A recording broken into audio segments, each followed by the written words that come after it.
The subject matter for this morning's talk is very wide. Radical love, Jainism, and pilgrimage for peace. I need 3 hours. The first I would like to talk a little bit about radical love. And the idea of radical love comes from Jainism. Because in our world, either you are a very loving, kind, and a beautiful sort of loving person, but you think all this radical activism and going and demonstrating and protesting, that's not very useful. So you stay away or shy away from it. Or you are a very radical activist. You protest, you are Extinction Rebellion, you are Stop the Oil, you are demonstrating against anything you want. But there's no loving heart.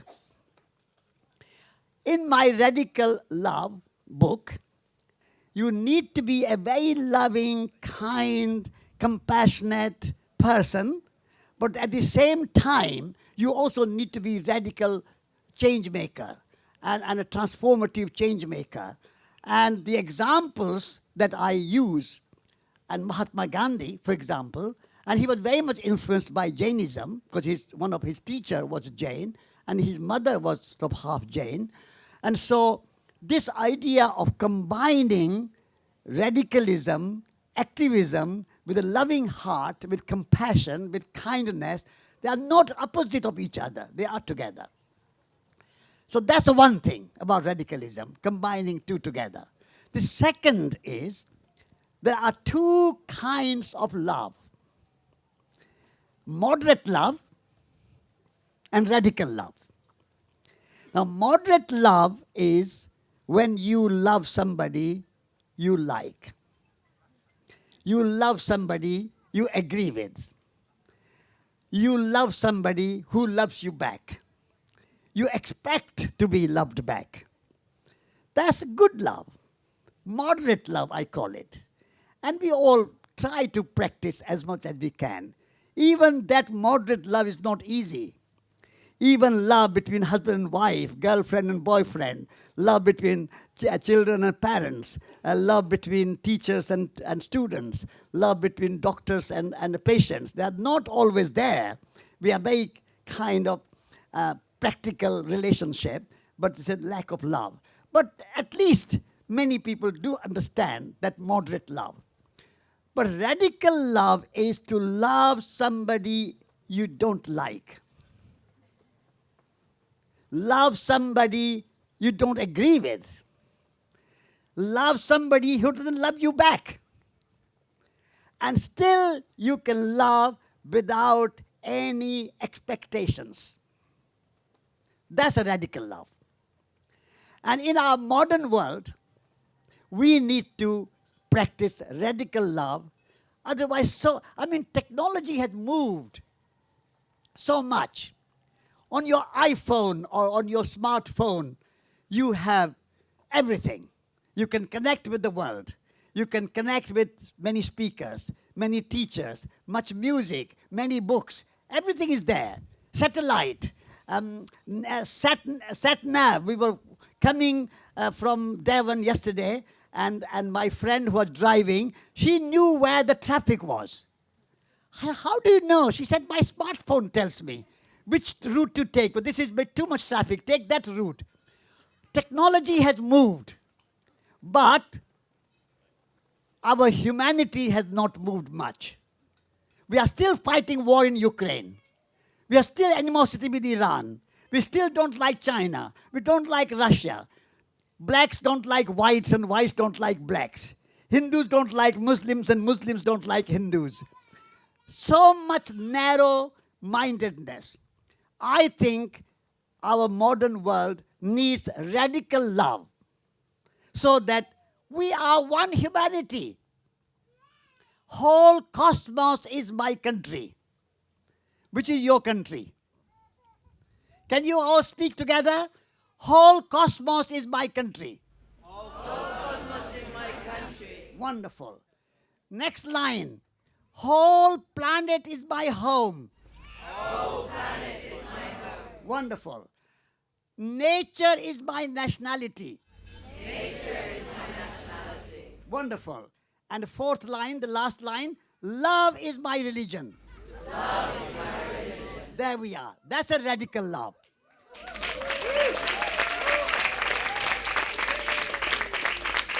Then you can have your country, my country India, your country England, your country China, your country Russia, doesn't matter.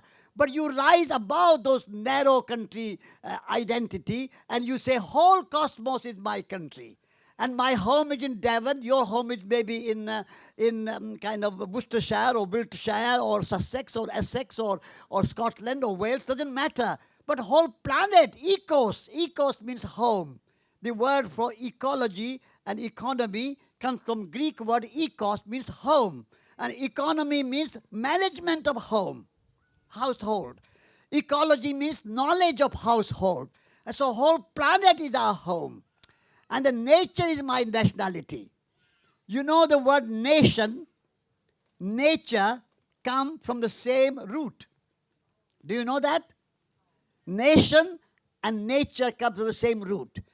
And the root is natal, which means birth. So when a mother is pregnant, she gives birth, but before the birth, she has a prenatal check. A midwife comes for a prenatal check. Natal means birth.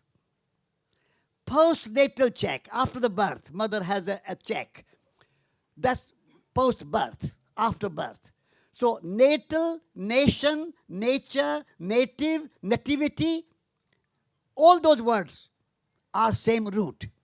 So nature, we are nature. Nature is not just these mountains and forests and rivers and animals and birds. They are nature because they are all born. But we are also nature. Nature is not separate from us. Nature is not just there, over there. We are nature. Let's all say it together. We are nature. Wonderful. So we are nature. Our nationality is nature. We are all born. And then you can be an Indian or Chinese or Russian or British or Scottish or Welsh or African or American. It doesn't matter. That's all put in the context. But your mind is magnanimous. Your mind is big. Your mind is inclusive of all living beings. And nature is our nationality. And all the living beings are all our family members. The birds in the sky, our family members. The creatures, the butterflies and the birds and the snakes and the earthworms, all, even the slugs, are our family members. Can you remember that love, that radical love? Even loving your slugs. Even the gardeners have to love slugs. I'm a gardener. I have 2 acres of garden. I have lots of vegetables, and I love slugs. I say, yes, you can also come in our garden. Everybody has a welcome. Everybody is welcome. Slugs and earthworms and butterflies and ladybirds and all the insects are my family. So that's a radical love. And so we can do that, and that is a Jain tradition. The supreme principle of Jain tradition is non-violence. Do no harm. That's the only thing Jains want you to do. Do no harm. After that, ahimsa, do no harm. After that, you are completely free to do what you like. Complete freedom of thought, complete freedom of action, complete freedom of being who you are. Only thing you are not allowed to do is to do no harm to yourself. First and foremost, you have to do no harm to yourself. You have to love yourself. How can you love somebody else if you don't love yourself? How can you love the world if you don't love yourself? So loving yourself, doing no harm to yourself, being happy for yourself, and being something good and creative and looking after your body, your mind, your heart, your consciousness, your spirit, whole being, looking after yourself is loving yourself. So first and foremost, Jain principle is to do no harm to yourself and love yourself. And then, of course, you love all other people. Whatever their nationality, whatever their religion, whatever their political philosophy. As in my talk, I'm supposed to talk about my walk around the world. I walked 8,000 miles from India to Pakistan, Afghanistan, Iran, Azerbaijan, Armenia, Georgia, Russia, Belarus, Poland, Germany, Belgium, France, England. Then I took a boat to America. I wanted to walk on water, but I said maybe next life. And I walked in the boat. I sailed in Queen Mary. It was a very big boat, so I went up and down, kept my practice of walking. And then I walked from New York to Washington. And I ended at the grave of John F. Kennedy. I started from the grave of Mahatma Gandhi, and I ended at the grave of John F. Kennedy. And I wanted to make the point that if you believe in the gun, a gun can kill not just your enemy and some bad person, so criminal, but a gun can also kill a Gandhi. A gun can also kill a Martin Luther King. A gun can also kill any good people. So don't believe in the gun. A gun can kill a Kennedy. So I ended my journey after 8,000 miles at the grave of John F. Kennedy. From the grave to grave, that was my journey. And in that journey, I went through communist countries, capitalist countries, Christian countries, Muslim countries, poor countries, rich countries, and I loved everybody. I loved communists in Russia. I said, yes, you are communist, I love you. I love capitalists in America. I said, you are capitalist, I love you. I love Christians, I love Muslims. Love does not have any condition. Love does not have any label. It doesn't say, I only love Christians, or I only love Muslims, or I only love Hindus, or I only love Americans, or I hate Chinese, or I hate Russians, or I hate Iranians, or I hate black people, or white people, or whatever. So unconditional love. And I went 8,000 miles through 15 countries, 2.5 years, without a penny in my pocket. Only love in my heart. Only trust in my heart. And for 2.5 years, people fed me. People gave me shelter, gave me bed, gave me shoes. When shoes worn out, I wore 8 pairs of shoes. People gave me clothes when I wore out. People gave me warm clothes when I was in Russia because it was very cold. 40 degrees below zero temperature. And I was there, and Russians gave me clothes. They were communists, but they gave me clothes. They gave me food. Was a communist or capitalist? If they give you food and clothes, you love them. And so, this is the kind of radical love mixed with Jainism, mixed with modern thinking, mixed with ecology, mixed with peace pilgrimage. Everything come together in my life. There's no distinction. There's no separation. There's no conflict between religion, materialism, spirituality, consciousness, peace, ecology. They all come together. I have another book called Soil, Soul, Society. And this was the theme of this medicine festival, Soil, Soul, Society last year, and also this year to some extent. So I say, bring together ecology, nature, soil. Without soil, there is no food. Without soil, there is no clothes. Our body is soil transformed. Our body is soil transformed. You know the word for the soil in Latin? Anybody knows the word in Latin, soil? Humus. You know the word humus? Yes. Word humus and human are of the same root. So human beings are literally soil beings. So just think of yourself. I'm a human being, and therefore I am a soil being. My body is soil transformed. All the food you eat, your oranges and bananas and raspberries and strawberries and cauliflower and cabbages and tomatoes and sweet corn and all the food you eat are all soil transformed. It's the magic of soil that you put seed in the ground and it will make colorful orange and colorful banana and colorful mangoes and herbs and sweet and all that. Soil has that magic. So we are soil beings. And all our clothes are soil transformed. Our cotton, our wool, our wood, all soil transformed. So if we can have a soil and then a soul, our heart, our compassion, our kindness, our love, our humanity, that's our soul, our consciousness. If we have a soul nourished, our body nourished with food, and soul nourished with love and compassion, and the society, that's a unity of humanity. One humanity, one cosmos, one planet Earth, one nature, and one love. We are all one, manifesting in millions and millions of forms. There are 8 billion people on this planet Earth. We are all different, and yet we are all humans. Unity and diversity dance together. Isn't that the magical of natural world? Unity and diversity dance together. We are all here, we are all humans, but everybody is different. We all have eyes, but not two eyes are same. We all have voice, but each person's voice is distinct and unique. We all have faces, but everybody's face is different. Even if you are speaking to me on the phone from 500 miles away, I'll recognize your voice. Yes, this is John, or this is Sally, or this is Charlotte. Yes, I know you. On the phone, I don't see the face. Distinct voice. So this unity of humanity and diversity within that, this is wonderful. Evolution favors diversity.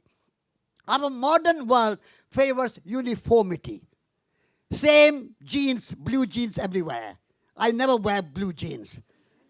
Same Coca-Cola everywhere. I never drink Coca-Cola. I want distinct drink of that local area. Apple juice from Somerset. Apple juice from Devon. Apple juice from wherever you are. Your local and distinct and delicious food, if you eat, that's good. Not this McDonald's everywhere. This uniformity of American architecture or American food or American everywhere and American this and that. We want distinct local culture. You will be hearing Helena Norberg Hodge soon after my talk, and she will be talking about local futures. So that's the kind of society that we want. One humanity, and yet we celebrate diversity. We celebrate diversity of languages, diversity of cultures, diversity of music, diversity of poetry, diversity of everything. So celebrate diversity and don't turn diversity into divisions. At the moment, either we favor uniformity or we go for division. America, Russia divided. China, India divided. Pakistan, Hindustan, India divided. Hindus, Muslims divided. In the name of this, that, or the other, we divide. So division is not diversity. Diversity is to be celebrated. Each and every person has their own unique character, language, appearance, and we should celebrate that. And yet we love each other. Diversity to be celebrated. And then unity should be celebrated. See through unity and diversity together. So that is my overall view of, I can go on talking long, but I would like to have some questions from you so that we can have a little dialogue rather than just I speaking as a monologue. But I would like to end by saying that radical love, Jain tradition, and Jain tradition, only a Jain is a name, a label. You can call it Christian or Hindu or Buddhist or Islam or any religion. They all teach the same thing. They all teach love. My great friend E.F. Schumacher, if you have not read his book, Small is Beautiful, you read it. In it, there is a chapter called Buddhist Economics. And somebody asked Schumacher, why did you call it Buddhist economics? What Buddhism? Why Buddhism? He said, if I call it Christian economics, you won't read it. It's a bit more kind of esoteric and a bit more kind of fashionable. So you can call it Buddhist, it's a label. You can call it Christian, it's a label. You can call it Jain, it's a label. So I go beyond labels. You can call me Satish, but it's only a name. You can call me an Indian, it's only a name. You can call me a Jain, it's only a label. I go beyond labels, and therefore I bring love, compassion, kindness, generosity, ecology, social justice, organic farming, organic food, living together in a community. All those things are the underlying ethos of whatever you call the label, Jain, Hindu, Buddhist, Christian, Indian, Pakistani, American, European, English, Welsh, Scottish, whatever you are. Go beyond your labels and go to the unity of life and celebrate diversity. If you can do that, then being at the Medicine Festival will be an enlightening moment for you, inspiring moment for you. We are celebrating the indigenous cultures, the ancient wisdom from our ancestors. These ancient people, indigenous people, have maintained their beautiful civilization for millennia. And we, in our 200, 300 years, creating global warming, climate change, ocean polluted, rivers polluted, soil polluted. What kind of civilization we have? And we think we are progressive, and we are advanced, and we are developed, and we are scientific. But these indigenous people had a tremendous wisdom, tremendous culture, and they knew how to live in harmony with the planet Earth. They knew how to live in harmony with the natural world. They knew how to live in harmony with each other. So if we can learn at this Medicine Festival the wisdom of the ancient people, wisdom of the indigenous people, and learn to live like indigenous people lived, close to the land, close to nature. You don't have to just celebrate and praise the ancient people and indigenous people. We can be indigenous. You and I can live and be indigenous ourselves. And the only way to be indigenous, to connect with the land, connect with nature, connect with the soil, connect with the food that you are eating, connect with your body, connect with each other. That connectedness, that integrity, that interrelationship, that is indigenous. Indigenous is the beautiful word, and Indo is a word means divine, God. It's an Indology. It's a kind of Indo. It's a kind of Latin word, I think, for God is. Is anybody knows Latin or Italian? What is the word in Italian for God? Dio. That's the same word. Dio. In Dio. Dio. So Indians of America were people of God. And Indians, people in India, people of God. And you are all people of God. So we are all Indians. We are all Indians. I was speaking to a group of Chinese. And I said in China, I was inspired by three great figures. Lao Tzu, who wrote Tao Te Ching, the Buddha, and Confucius. And the Chinese people were listening to me and they said, but Mr. Kumar, Buddha was from your country, not Chinese. I said, nobody can claim, one country cannot claim Buddha. Buddha was universal. Buddha belongs to China. Buddha belongs to Japan. Buddha belongs to Europe. Buddha belongs to everybody. So there's no one country can own Buddha. And so, we can be indigenous ourselves. We don't have to just think about indigenous people who live in Brazil or who live in Peru or live in Australia.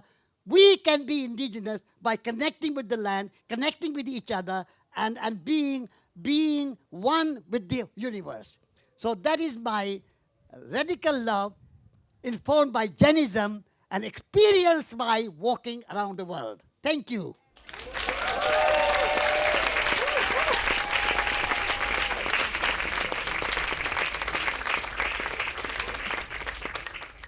Satish, Yes. thank you for that beautiful talk, and I've just crawled out of my tent and you've woken me up and brought me to life. Thank you. And one of the things I love about the way that you speak is the way that the way that you sing your voice. Yes. And the way that you go into language and tear language open. And it's made me think newly about language. And I'm interested to know your opinions about the word enchantment and all of these processes of change and the great turning and the role of enchantment and the role of language and the role of poetry. Yes, yes. Very lovely question. Enchantment and re-enchantment. We need to be enchanted and re-enchanted every day. And in order to be re-enchanted, we have to chant. Chant. Chanting. Hare Krishna, Hare Rama, Rama Rama, Hare Hare, Krishna Krishna, Hare Hare. That's a chant. And that chanting of mantras enlivens you, liberates you from your mental worries and mental obsessions. and you are completely liberated in your mind, and you are in tune with the universe. Universe is chanting, the birds are chanting, and the rivers are chanting, the oceans are chanting, the air is chanting. And if we can chant and we can sing and we can dance, then we are re-enchanted. And so at the moment our lives become too busy. And we say we don't have time for meditation. We don't have time for gardening. We don't have time for chanting. We are too busy with our smartphones and computers and jobs and this and that. I would say if you are working 5 days a week, start thinking about reducing your work days from 5 to 4 days a week. And give 1 day for your re-enchantment. And sing and dance and chant.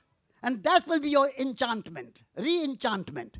So I would say that poetry is a chanting. This morning I was reading Gerald Manley Hopkins because it was wet and the raining. And I said, don't worry about rain.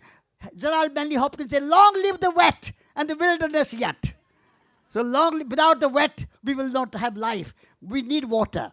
And so that's the enchantment. Poetry is enchantment. Poetry is to chant and to read. Shakespeare, if you read Shakespeare and say, tongues in trees, books in running brooks, sermons in stones, and good in everything. That's a kind of chanting. I chant that mantra every day because we think that nature is dead, nature is nothing. We humans are so conscious and superior. But Shakespeare said that trees speak to you, tongues in trees. Trees speak to you. Listen to trees, talk to trees, chant with trees.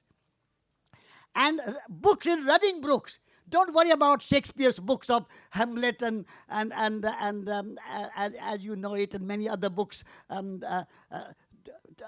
The running brooks are the books. Read the books of nature. That's what enchantment comes in.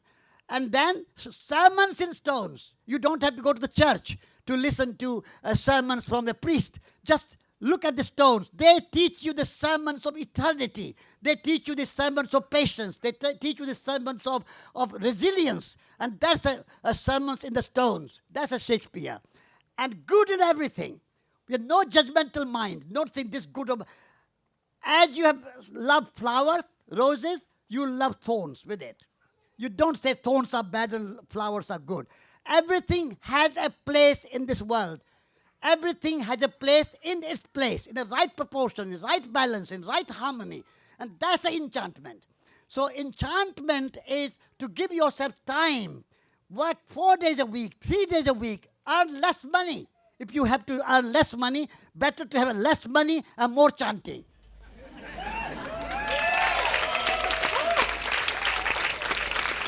Thank you. Hi. I'm wondering about your favorite ways of talking to the land or connecting to the land. Connecting with the land. What are your favorite ways? Yeah. Yeah. First of all, you need to go out of your kind of built environment and go out, if you can, in solitude. I connect with the land more when I am by myself among the trees, among the plants, among the herbs, among the butterflies, among the bees, among the wasps, whatever there is, I just go and observe. That's the way to connect with nature, to connect with the land. Also, I love gardening. And I think when you are gardening, you are not only gardening to get good food, fresh, delicious, good, organic food that you get from your garden, but you are connecting with the soil, connecting with the land. It's a spiritual practice. Gardening for me is a spiritual practice. It's as important for me as meditation. Or we talked about chanting. When I'm in the garden, I'm re-enchanted. That's a kind of nourishing the soul, nourishing the spirit. People say, I don't have time to garden. I'm too busy. I say, if you have no time to garden, you have no time to eat. Because all those people who eat food should have time to garden, even 1 hour a day or or 1 day a week, a small allotment. That's how I connect with nature. And then of course, I'm very fortunate and very lucky that I have a stream going through my land. I have 2 acres of land and stream going through the land. And I got 2 chairs, my wife June and I, we sit together and the 2 sort of wooden chairs by the river and just we observe the river. The flow of the water and the softness of the water and the hardness of the water and the indiscriminate kind of unjudgmental nature of water. Water does not say, I will quench the thirst of only the good people. Whether you are a saint or a sinner, water will quench your thirst. Whether you are a king or a beggar, water will quench your thirst. Whether you are a priest or a prisoner, water will quench your thirst. Without any discrimination, nature loves you. And that's how I connect with nature, connect with the land. Land for me is land, the soil, the earth, but also air and water and fire. They are also part of the land, part of nature. Land is not something separate, isolated, disconnected from other elements of life. Because the land means nature. And our identity is land. Land is not a commodity. Land is not something to buy and sell. Land is our community. The moment I relate to land as a community, I'm connected. I'm a community. Land is a community of humans, animals, birds, insects, and herbs and flowers, everything in the land. So land is a community and not a commodity. That's how I connect with the land. And land is my identity. I say nature is my nationality. Land is my identity. Who am I? I am soil. I am made of land. I'm made of food. I'm made of nature. And so that is my identity. So this way, I am one with the land. There is no separation between me and the land. Land is not just there under my feet and just a source of food. At the moment, in our modern economic system, land and nature has become merely a resource for the economy, making money. For me, nature is not a resource for the economy. Nature is a source of life itself. The land is source of life itself. Land is not something to buy and sell as a kind of ownership and a commodity. Land is life itself. So this is how I connect with the land. Thank you.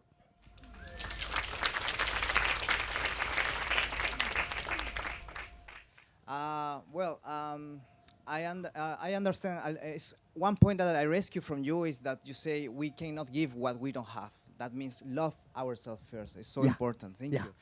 My question is how we can love and not get attached. Yes. There is a difference between attachment and engagement. Love is not attachment. Love is engagement. You love somebody, you love nature, you love people, you love animals, but you are not possessive. You don't own them. You love your wife, but you don't own them. You don't possess them. You are not attached to your wife, not attached to your husband. You are not attached to your parents. You love them without attachment. But you are engaged, totally engaged, like I'm engaged with this chair. But I'm not attached to this chair. If I'm attached, I will go everywhere like this. This is my chair, don't touch it. This is my chair, I'm attached to it. But I'm engaged. I said, thank you, chair, for giving me rest and I can sit with you or on you. Thank you, I'm grateful to you. But when I finish, I go without thinking about it.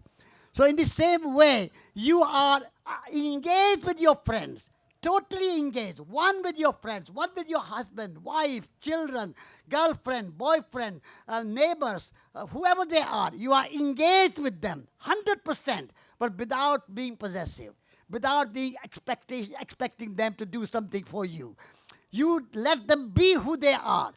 The moment you start to criticize them, you are attached. Because, you didn't do that right. Because that's you are possessing them. You are judging them. Attachment brings judgment. And judgment is not love.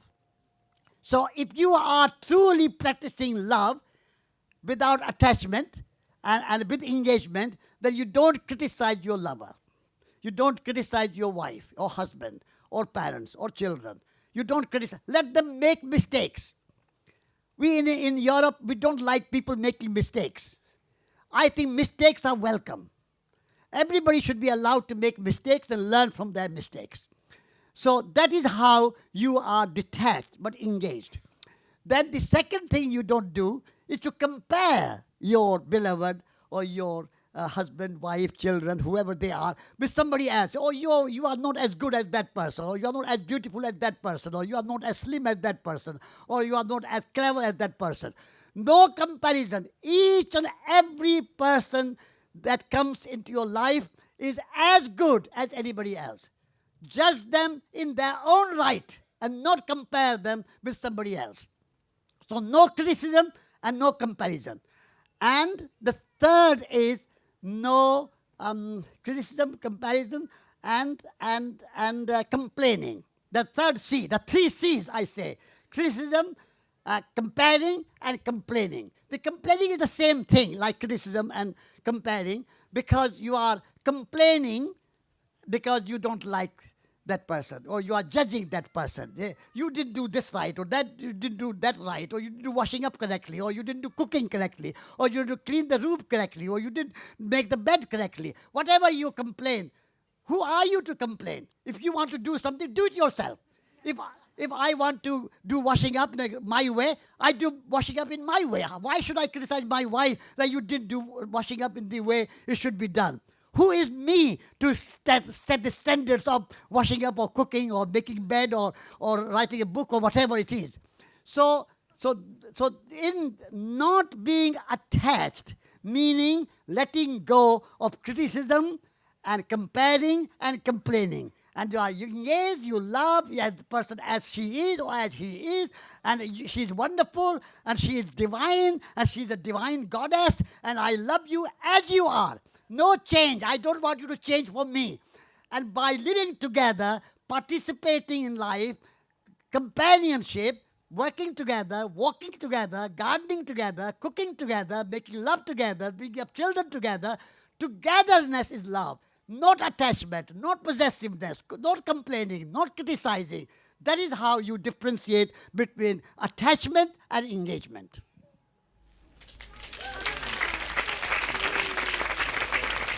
Thank you. Next question. Thank you. Thank you very much for everything.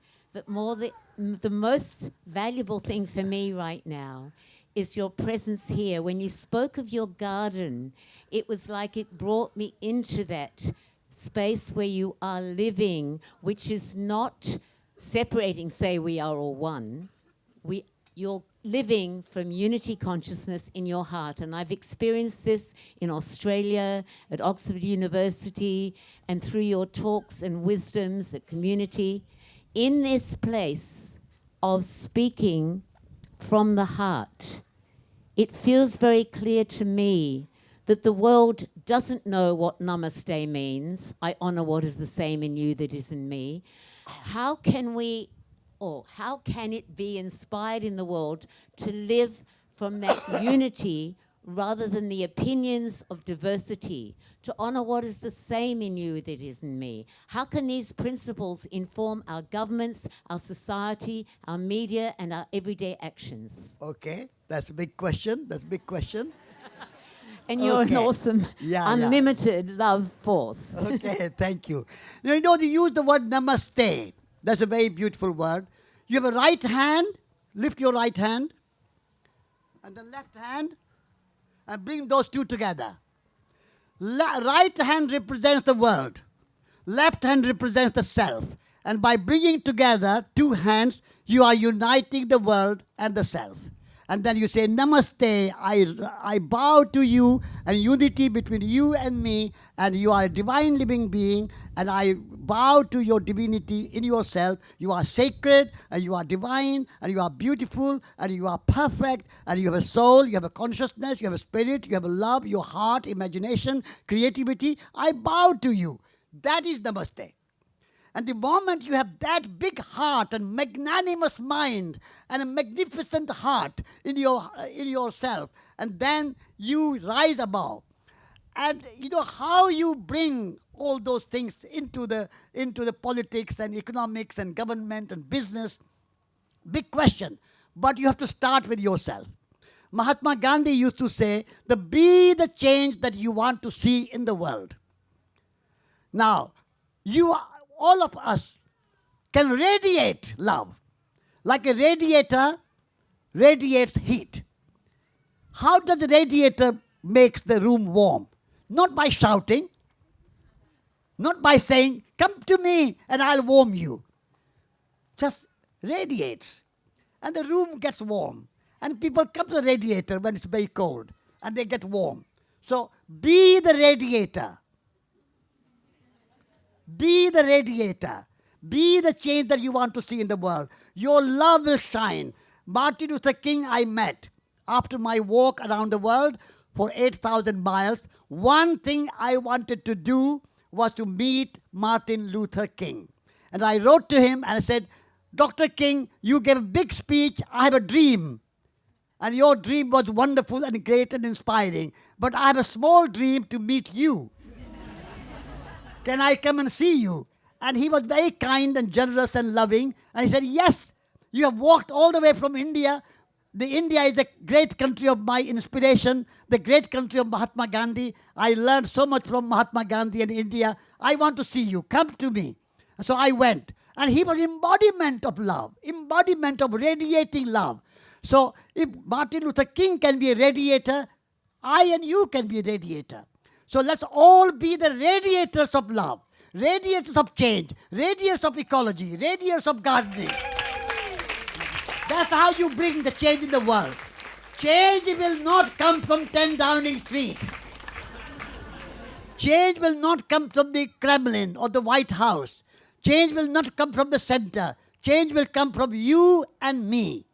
From Medicine Festival, from Community Festival, from green gathering, from people who are working at the grassroots level and changing their life, changing their food, changing their way of being, and living simple, elegant, beautiful, friendly, loving life.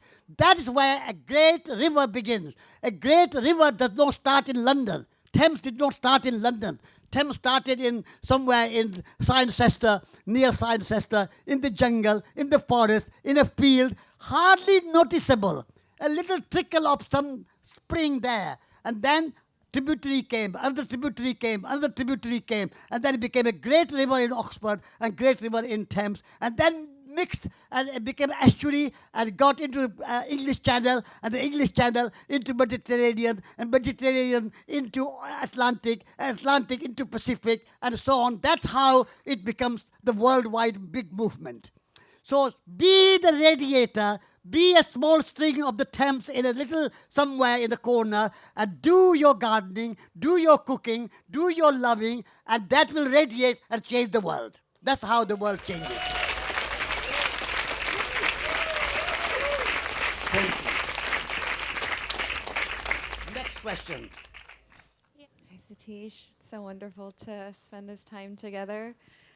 My question is, in reflection of everything that you've just spoken about, how do we kind of take care of the way we educate our children?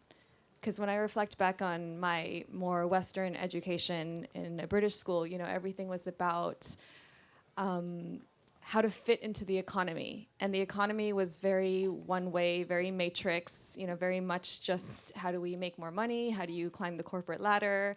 And only by unlearning all of that, you know, I found my way in a more easeful and more harmonious, you know, practice of life. But this education system is everywhere in the world. Yes, yes. Thank you, thank you. That question is very close to my heart. Because I started 2 educational kind of organizations. One was a small school in Heartland for children aged 11 to 16, and the other is Schumacher College. Why I started these 2 educational projects? When I look at the educational system, a young person goes to school or university, teacher look at you, as you said, teacher look at you, and they think that the child, the young person in a school or university has no body. No body. Only head. Only brain. And only half brain. Because we have 2 hemispheres of the brain. The left hemisphere is more rational and more calculative and more organizational and more administrative and more managerial. The right hemisphere of the brain is more imaginative, more intuitive, more creative, more spiritual, more relational. Our educational system teaches only the left brain and nothing right brain and nothing with hands, nothing with your heart, nothing with your legs, nothing with your body.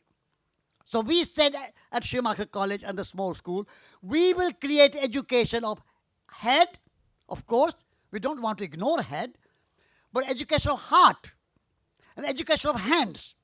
So our children will learn gardening, cooking, craft work, pottery, woodwork, building a house. Working with your hand is not only to produce food or to produce clothes or produce shoes, but it's a creative process. You become an artist. Anything which is not made by nature, anything which is not made by machine is art. Art is not only painting and music and fine arts, which is called fine arts. Everything is a fine art for me. Anything you make with your hands is art. And therefore, I wanted to create a society of artists. An artist is not a special kind of person, but every person is a special kind of artist. You are all artists. Please go today from this Advaya tent and think of yourself as an artist. If you're a good gardener, a garden is a work of art. A good cook, the cooking is a work of art. Making good, nice bed after your sleep overnight, you make the bed. Making bed is a work of art. Washing up is a work of art. Anything you do with love, with imagination, with creativity is a work of art. So our schools and our universities and our education system should turn our young people into artists, makers. At the moment, our education system turns our young people into consumers. You don't have to make anything. You don't have to learn to make anything. Machine will make everything.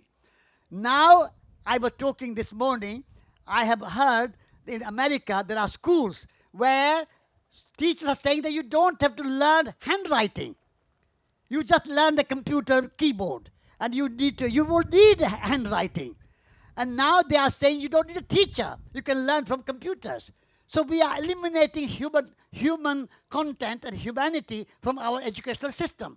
And so I would like to say that we need new education, a new model of education, new schools, new colleges, new universities, where education of head, education of heart, education of hands, education of spirit, education of whole person, and not just the left brain.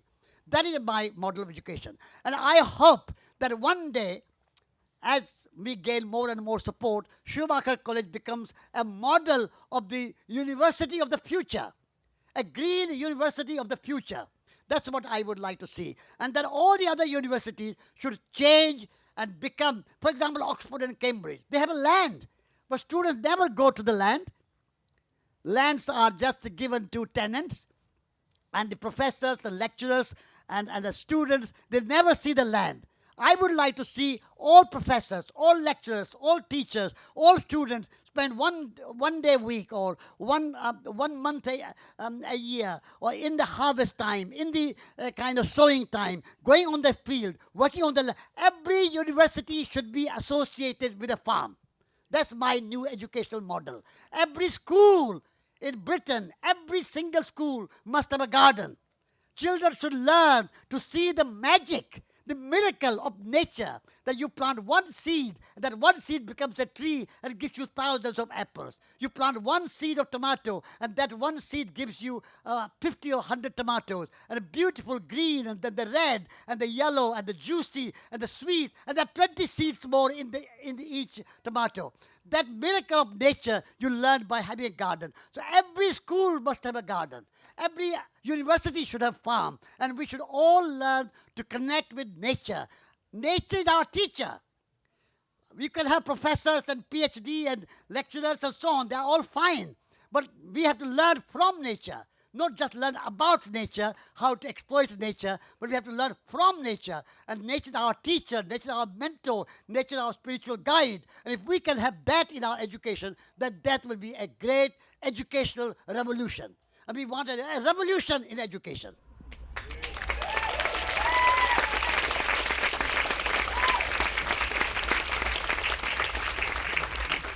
Yes, nice to see you. Nice to see you.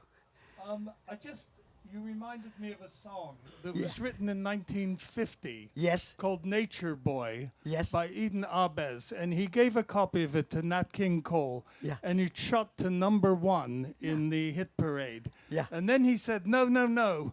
I made a mistake with that song. The last line was all wrong. The last line was, the greatest thing you'll ever learn is just to love and be loved in return.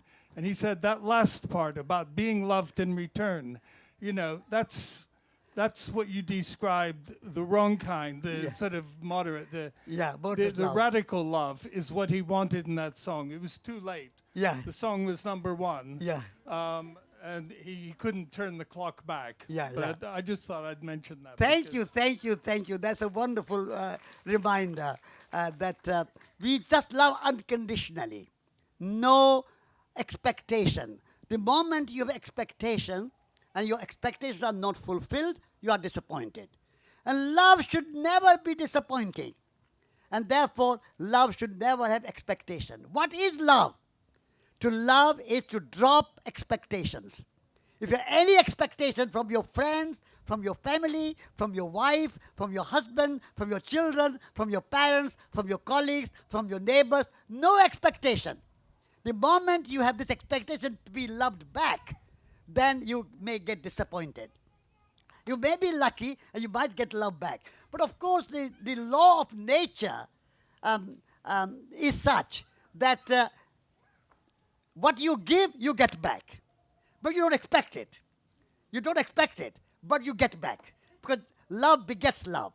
Compassion begets compassion. Kindness begets kindness. So you get back, but don't expect it. Just give love, because like you give present. You give birthday present somebody, you don't expect them to give you something back. Even don't expect them to give you thanks. At Christmas time, you give present, you don't think that, oh, I should give some present back. So that's a real present, that you give birthday present, Christmas present, then I give present to you, you give present to somebody else gives present to somebody else, and the present moves around. So love moves around. So no expectation of love, and that's the radical love. Thank you.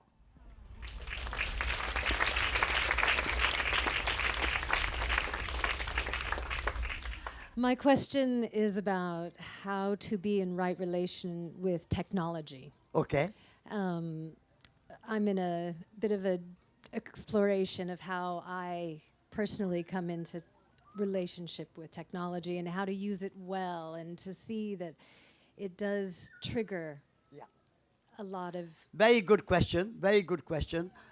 Technology, technique and technology is useful if the technology is used as a tool. As a tool. You are the master and technology is your tool, your servant, to help you, to make things easier. That is a good technology.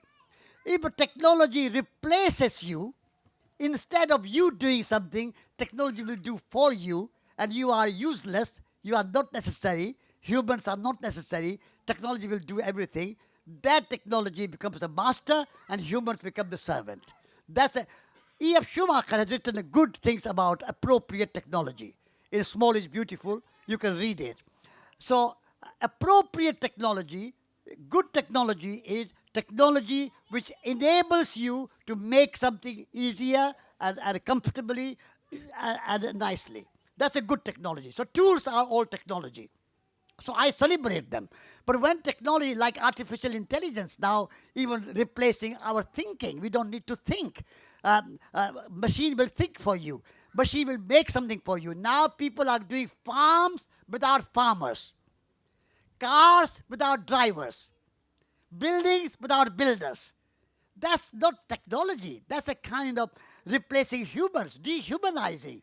So I would say to use technology as a tool, as a kind of something to help you to make something. That's a good technology. But if it replaces you and you become useless, I become useless, humans become useless, neither making and nor thinking, then that's a bad technology. Humans are not just consumers. Humans are makers. We are not just consumers, we are makers, we are creators. I make food, I make clothes, I make shoes, I make a house, and then I live in it, then I consume it. After you have made it, you consume it. You are poets, you are artists, you are makers. A word poet means maker, and artist means maker. So we need to be makers. And when you are a maker and not simply a consumer, then technology is useful. So that's a kind of wisdom we need. Technology is moving without wisdom with it. So we need a bit of wisdom how to use technology. Then technology is a good thing.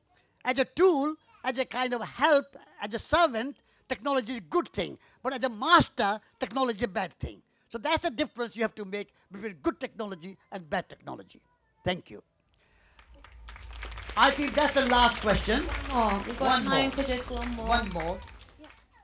Yeah, thank you so much. You're an inspiration. You fill me with spirit, and I'm filled with enthusiasm too. But my question is just, I would like to know how your typical day goes. My typical days. That's a very good question. First of all, every morning, my wife June and I, we get up at 6 o'clock. And when I'm not at Medicine Festival, my wife and I have a cup of tea together. Sometimes June makes the tea and says, Satish, tea is ready. Sometimes I wake up first and I go and make some tea and say, June, tea is ready. And then we come together and we pour tea for each other lovingly. That's a wonderful ritual we have. And then we read something together. We have been doing that for the last 50 years. We have read more than 100 books or 200 books. Poetry, Rumi, Hafiz, Tagore, Shakespeare, William Blake, Walt Whitman, Gary Snyder, Wendell Berry, you name them, we read them. We have read Secret Life of Plants. We have read Quantum Mechanics. We have read anything you can imagine. So June and I read every day together, to each other, aloud. I read aloud. It's good for me to read aloud English because I can perfect my pronunciation. I can perfect my English. And sometimes I don't understand some English words. Then June, she's a very literate person, and she's a English literature, so she can explain to me the meaning of the words. So that's a very good lesson for me to learn English from my wife, June. And that is a very good relationship for us. For 50 years, we have lived together. And then June has a Qigong. I have my exercise, my yoga exercise. We do some exercise. We do a little bit of meditation. Then about 8:30, 9 o'clock, we have some breakfast together. And then after that, I have some work, resurgence, Schumacher College, teaching, writing. I've written about 10 books. So some books writing, and then some meetings. And then we have lunch together. And so sometimes June makes nice lunch or I make some nice lunch. We can share together. When we are meeting in the morning, after our reading, we always say, who is going to make lunch? And so we share. And then we also say, what are you going to have for lunch? What is left over from yesterday? So we talk about it. Also, we look at the diary. And we say, who is doing what? Who is coming when? And what is happening? When are you going? All that we discuss. So we work together. And then lunch together. Then after lunch, we have a siesta. I can recommend siesta to all of you. I'm 87 and I have a lot of energy. Because I do siesta. And then we have a nice walk. We are very lucky to live in North Devon, which is a very beautiful rural countryside. We have a lovely rivers and the ocean, Atlantic, and the coast path, 600 miles southwest way coast path. And so we walk on the coast path.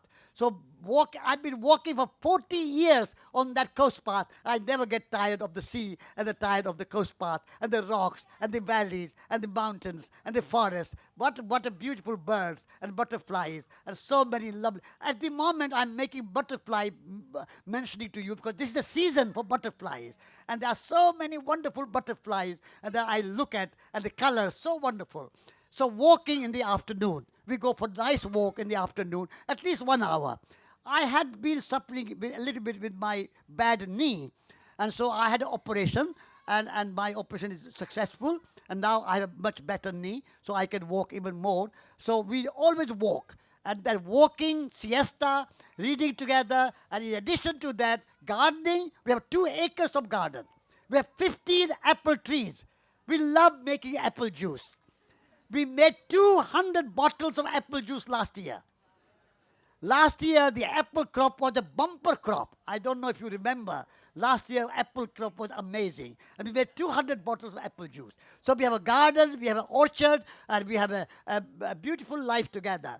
We are very happy. And I have 2 children, my son and daughter. They are wonderful. They are even more ahead of me in environmentalism than I am. My son will never fly. He said, flying is creating climate change, global warming. I will never fly. Daddy, you mustn't fly. So he teaches me. So he's my teacher, son. So we are very happy, and a daily life is wonderful. Thank you.